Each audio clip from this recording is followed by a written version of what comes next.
پیارے بچوں سنو کہانی، میری کہانی قرآن کی زبانی۔ کہانی کا عنوان ہے موج در موج۔ سمندر میں بہت گہما گہمی ہے۔ ننھی سمکہ اپنی سہیلیوں کے ساتھ سیر کر رہی ہے۔ اچانک اس کی ایک بورڈ پر نظر پڑتی ہے، سمندری معلوماتی میلہ۔ یہ دیکھو بجلی مچھلی، سمندری گھوڑا، موتی گر، ننھی مچھلیاں، ہرے بھرے پودے، سمندری خزانے، لہری جھولے۔ ارے ہوت، تم یہاں کیوں رک گئی؟ سمکہ رکو، یہ دیکھو جھولے ہیں یہاں۔ ہاں، ارے واہ، السلام علیکم ننھی مچھلیوں، آؤ تمہیں جھولے دلاؤں۔ تمہارے نام کیا ہے؟ میں سمکہ ہوں، اور میں ہوت ہوں۔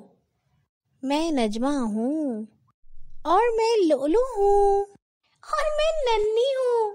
ہاں، اور میرا نام موج ہے۔ میرے بارے میں جانتے ہو؟ جانتے ہیں، آپ ہمیں جھولا جھلاتی ہیں۔ ارے جھولا تو جھلاتی ہوں، مگر میں اللہ کی بڑی خاص مخلوق ہوں۔ وہ کیسے؟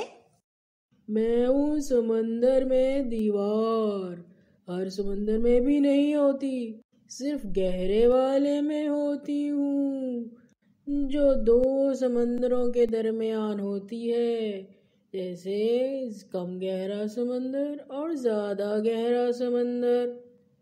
اور میرے میں جو مچھلیاں ہوتی ہیں وہ صرف وہ ہوتی ہیں جن کی اپنی روشنی ہوتی ہے، ورنہ تو تم وہاں رہ ہی نہ سکو۔ جسے اللہ نور نہ بخشے اس کے لیے پھر کوئی نور نہیں۔ کیا کہہ رہی ہیں خالہ؟ کچھ سمجھ نہیں آ رہا۔ بتاتی ہوں، میں ایک موج ہوں، یعنی پانی کی لہر۔ میں سمندر میں پیدا ہوئی تھی۔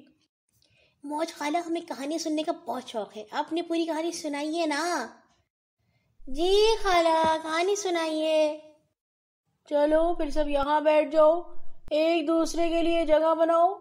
ہاں، تو میں سمندر میں ہی پیدا ہوئی تھی، گہرے سمندر میں۔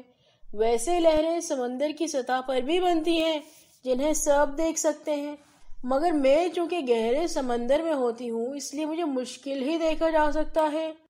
پہلے تو یہ کسی کو بھی معلوم نہیں تھا کہ سمندروں کی گہرائی میں اندھیرا ہوتا ہے، اتنا اندھیرا کہ کسی کو اپنا ہاتھ بھی دکھائی نہیں دے سکتا۔ ایک دفعہ راستہ بھٹک گئی تھی گہرے سمندر کی طرف، بہت اندھیرا تھا، شکر ہے میں زیادہ دور نہیں گئی۔ یہی بات تو سورہ نور کی آیت میں بتائی اللہ نے کہ سمندر کے نیچے اندھیرا ہی اندھیرا اور لہریں ہیں جو تہوں کی طرح ایک دوسرے کے اوپر ہوتی ہیں، لہروں پر لہریں، اندھیروں پر اندھیرے، اور جیسے جیسے اوپر آتے جائیں روشنی ہوتی جاتی ہے، اور سمندر کی سطح پر جھاگ بناتی لہریں بادلوں کی طرح لگتی ہیں۔ سبحان اللہ، ہمیں سمندر میں رہتے ہوئے بھی یہ سب نہیں معلوم۔ اللہ الخالق ہے نا، اسے تو سب معلوم ہے، اور ہمیں اللہ تعالیٰ نے قرآن میں بتایا ہے سب کچھ۔ جزاک اللہ موج خالہ، بہت اچھی کہانی سنائی آپ نے۔ چلو سہیلیوں، آگے چل کر کوئی اور کہانی سنتے ہیں۔ أو كظلمات في بحر اللجي يغشاه موج من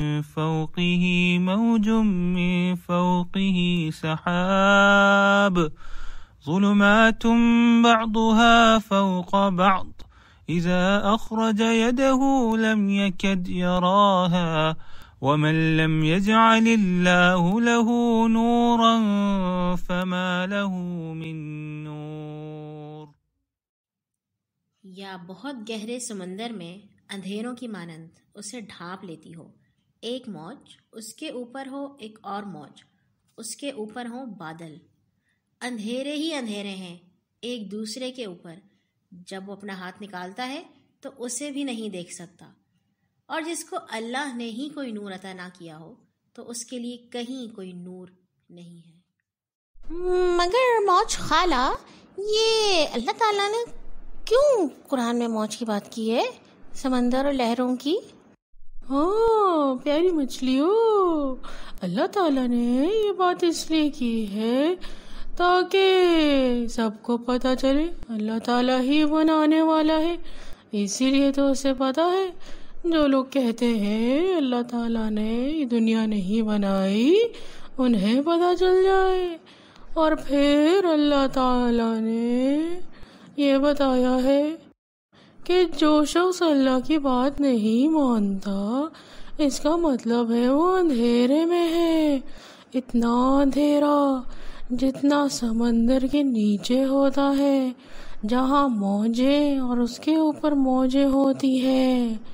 اللہ تعالیٰ نے کہا کہ جو اس اندھیرے میں ہوتا ہے اس کے لیے کوئی روشنی نہیں ہوتی۔ سورج چاند چمکتے تارے، روشن روشن پیارے پیارے، دریا مٹی پہ